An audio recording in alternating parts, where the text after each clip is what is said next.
Dear students, जैसा कि आप देख सकते हैं प्रश्न नंबर 5 प्रश्नावली 7.4 कक्षा 10 गणित।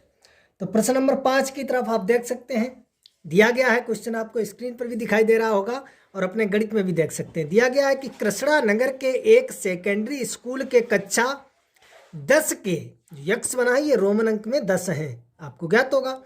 तो कृष्णा नगर के एक सेकेंडरी स्कूल के कक्षा 10 के विद्यार्थियों के उनके बागवानी क्रियाकलाप के लिए एक आयताकार भूखंड दिया गया है। गुलमोहर की पौध को परस्पर 1 मीटर की दूरी पर इस भूखंड की परिसीमा पर लगाया जाता है। इस भूखंड के अंदर एक त्रिभुजाकार घास लगा हुआ लाज है, जैसा कि आकृति में दर्शाया गया है। विद्यार्थियों को भूखंड के शेष भाग में फूलों के पौधों के बीज बोने हैं।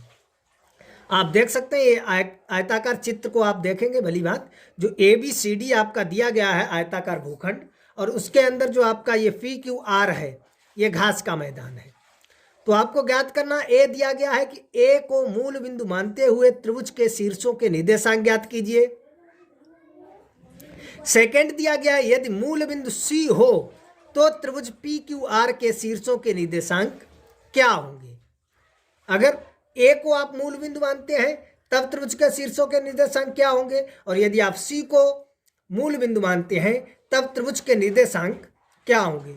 उसके बाद दिया गया, साथ ही उपरोक्त दोनों स्थितियों में त्रिभुजों के क्षेत्रफल ज्ञात कीजिए। आप क्या देखते हैं, तो दोनों स्थितियों में पहले तो हम जो है A को केंद्र मानेंगे। A को केंद्र मानेंगे तो हमारी जो x अक्ष रेखा हो जाएगी, आप चित्र की तरफ देखेंगे, वो AD, तो यानी A से D की तरफ अब गिनेंगे, ये x अक्ष के हो जाएंगे, और A से B की तरफ गिनेंगे, ये हमारा y अक्ष हो जाएगा। और जब हम C को मूल बिंदु मानेंगे तो C से जब हम B की तरफ काउंट करेंगे, गिनती करेंगे, तो ये हम x अक्ष की दिशा में चलेंगे, और जब C से D की दिशा में काउंट करेंगे तो जो है ये हम y दिशा में काउंट करेंगे। यहाँ से आप देख सकते हैं। तो यहाँ से एक बार आपको A को मूल बिंदु मानते हुए त्रिभुज का निर्देशांक ज्ञात करना है, एक बार आपको C को मूल बिंदु मानते हुए त्रिभुज का निर्देशांक ज्ञात करने हैं। फिर उसके बाद दिया गया नीचे उपरोक्त दोनों स्थितियों में त्रिभुज के क्षेत्रफल ज्ञात कीजिए। आप क्या देखते हैं, दोनों स्थितियों में त्रिभुज के क्षेत्रफल ज्ञात करना है। उसके बाद आप क्या देखते हैं, यानी दोनों का क्षेत्रफल बराबर आता है या कितना, कैसा क्या आ रहा है, वो आपको लिखना है। तो देखेंगे आप इसके आगे कैसे सोल्यूशन करते हैं। बहुत ही सरल क्वेश्चन है, कुछ भी नहीं, क्वेश्चन की तरफ सिर्फ चित्र की तरफ गौर करना है और बाद बाकी कुछ भी नहीं है। तो अंत तक इस वीडियो को देखते जाएं और समझे सही से। तो देखेंगे इसका फर्स्ट भाग कि A को मूल बिंदु मानते हुए त्रिभुज के शीर्षों के निर्देशांक। तो A को जब हम मूल बिंदु मानेंगे तो आप देखेंगे ये A से D की तरफ हम गिनेंगे, ये आपका हो जाएगा x अक्ष। तो आप देखेंगे P के निर्देशांक, तो P को आप देख सकते हैं 1 2 3 और 4। देखो 4 के सामने आपका P है, आप देख सकते हैं। AD की तरफ देखेंगे और Y में आप देखेंगे 1 2 3 4 5 6 के सामने आपका है। देखो आप, जब हम A को मूल बिंदु मानते हैं तो आप देखेंगे A से D की तरफ ये आपका हो जाएगा x अक्ष। तो आपको देखना है, पहले P के निर्देशांक लिखते हैं। तो P के देखना है, आपको देखना है सही से, अगर आप देखेंगे तो देखना बिल्कुल 4 के सामने जो AD रेखा है, AD पर जो 4 अंक अंकित है उसके सामने P है। जो आपकी AB है उसके सामने अगर बिल्कुल लाइन खींचेंगे देखेंगे तो 6 के सामने P है। तो P के निर्देशांक हो जाएंगे 4, 6। इसी प्रकार Q के निर्देशांक देखेंगे तो Q तो आपको दूर से दिखाई दे रहा होगा। देखो AD पर 3 है, उसके बाद देखो ऊपर कितना है, 1 और 2 पर है, तो ये 3, 2 हो जाएंगे। अब R को देखना है तो R आप देख सकते हैं कितने पर है, 6 पर। AD की तरफ आप काउंट कीजिए 6, और देखो 6 के सामने R है, और ऊपर की तरफ AB की तरफ आप काउंट कीजिए 5, तो देखो 5 के सामने है।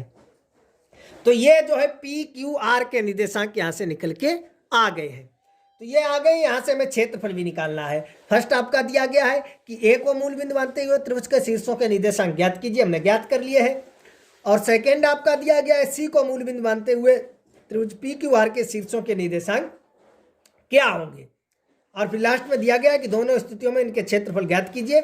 आप क्या देखते हैं, तो देखिए हमने ये शीर्षों के निर्देशांक ज्ञात के लिए हम यहाँ से जो है क्षेत्रफल भी निकाल लेते हैं। तो इसके लिए हमने अगर ये मानते तो x1 बराबर आपका हो जाएगा 4, y1 बराबर 6, x2 बराबर 3, y2 बराबर 2 और x3 बराबर हो जाएगा 6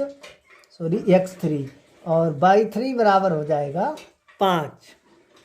तो त्रिभुज PQR का क्षेत्रफल हमने सूत्र लिख लिया, सूत्र आपको ऑलरेडी बता चुके हैं, x1 y1 x2 y2 x3 y3 लिख लिया।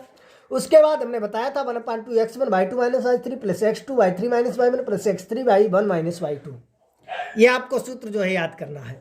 तो यहाँ से बस इसमें वैल्यू रख दीजिए। तो ये आपका हो जाएगा 1/2, x1 आपका है 4, y2 आपका है 2 माइनस y3 आपका है 5 प्लस x2 आपका है 3 और y3 आपका है 5 माइनस y1 आपका है 6 प्लस x3 आप देख सकते हैं 3, y1 आपका है 6 और माइनस y2 आपका है 2।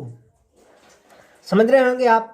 तो ये हो जाएगा 1/2, ये तो 4 इंटू ये हो जाएंगे माइनस के 3 प्लस 3 इंटू ये हो जाएगा माइनस का 1 प्लस 3 इंटू ये हो जाएगा 4। यहाँ तक तो समझ में आ रहा होगा, सही है। तो ये देखेंगे गुणा करेंगे 4 तियाँ शायद माइनस के 12 और ये हो जाएंगे माइनस के 3 और ये हो जाएंगे प्लस के 12, 4 तियाँ 12, यही तो हो जाएगा। आप देख सकते हैं, सही है। यहाँ से आप देख सकते हैं, देखिए यहाँ पर ये x3 आपका है ना, तो x3 आपका 6 है, ये ध्यान रखेंगे, सही। तो यहाँ पर आपको ध्यान रखना है 6। तो ये हो जाएंगे 6 चौके 24,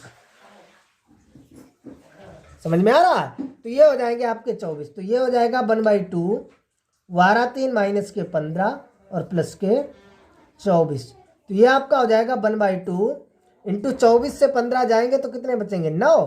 तो ये आपका आ जाएगा 9/2 वर्ग इकाई या वर्ग मात्रक। ये आपका हो जाएगा त्रिभुज PQR का क्षेत्रफल यदि हम A को मूल बिंदु मानते हैं। यदि हम A को मूल बिंदु मानते हैं तो P, Q और R के ये निर्देशांक हो जाएंगे। यहाँ से हमने x1 y1, x2 y2 और x3 y3 निकाल लिया। त्रिभुज PQR का क्षेत्रफल ये सूत्र रख दिया, आपको मालूम है पहले से ही, और सूत्र में हमने वैल्यू रख दी। वैल्यू रखने के बाद जो है हमने इसे कैलकुलेशन को सॉल्व किया तो ये 9/2 वर्ग इकाई आपका जो है क्षेत्रफल आ गया है। अब देखते हैं हम, सेकेंड आपका दिया गया है जब C को हम मूल बिंदु मानते हैं।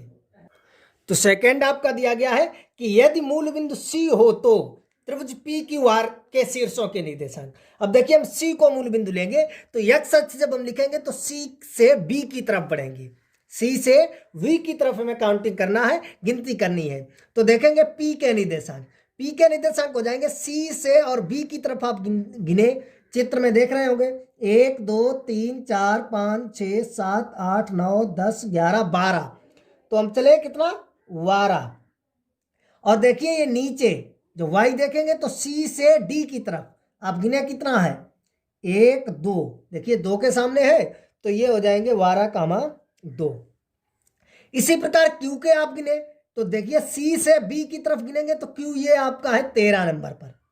कितने नंबर पर है 13। और C से D की यानी नीचे की तरफ गिने तो ये 6 नंबर पर। इसी तरफ आप R को देख सकते हैं तो C से B की तरफ आप देखिए 1 2 3 4 5 6 7 8 9 10, कितने पर है 10 कामा। अब देखेंगे C से D की तरफ 1 2 3 नंबर पर है।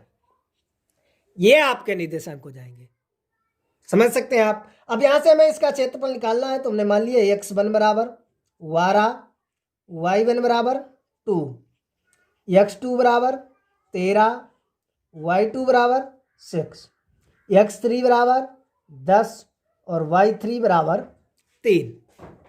अब यहां से निकालेंगे त्रिभुज PQR का क्षेत्रफल।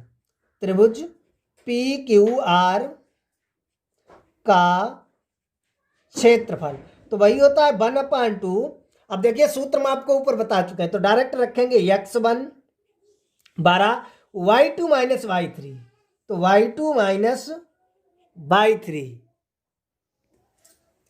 प्लस x2 आप देख सकते हैं 13 y3 माइनस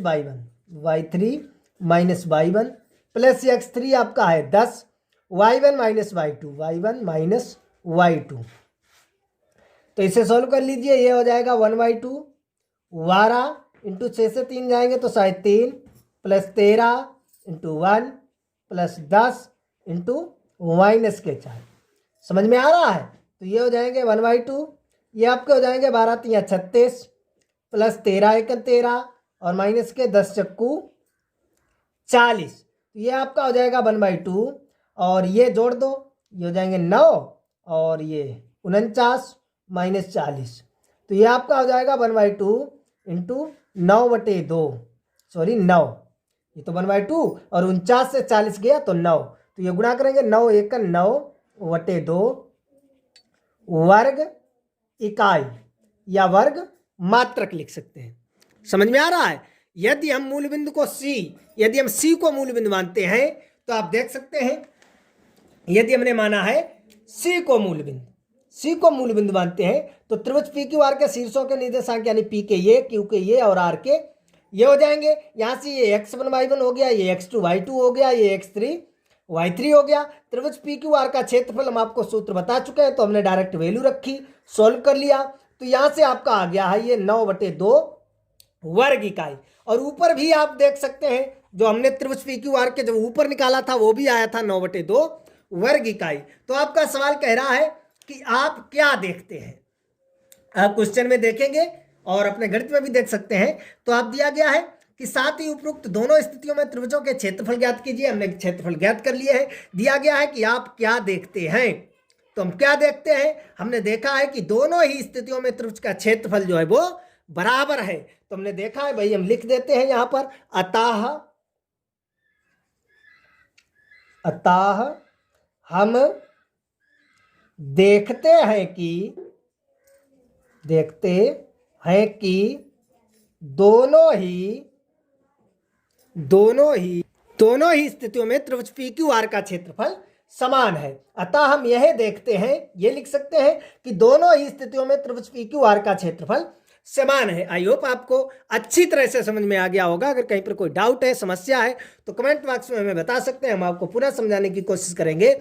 वैसे मैंने पूरी कोशिश की है कि आपको अच्छी तरह से समझ में आ जाए। यदि समझ में आ गया है तो वीडियो को लाइक करें, कमेंट करें, शेयर करें, हमारे चैनल को सब्सक्राइब कर बेल आइकन अवश्य दबाएं, जिससे हम कोई भी वीडियो अपलोड करेंगे आपके पास तुरंत नोटिफिकेशन पहुंच जाएगा और आप उसे तत्काल देख सकेंगे।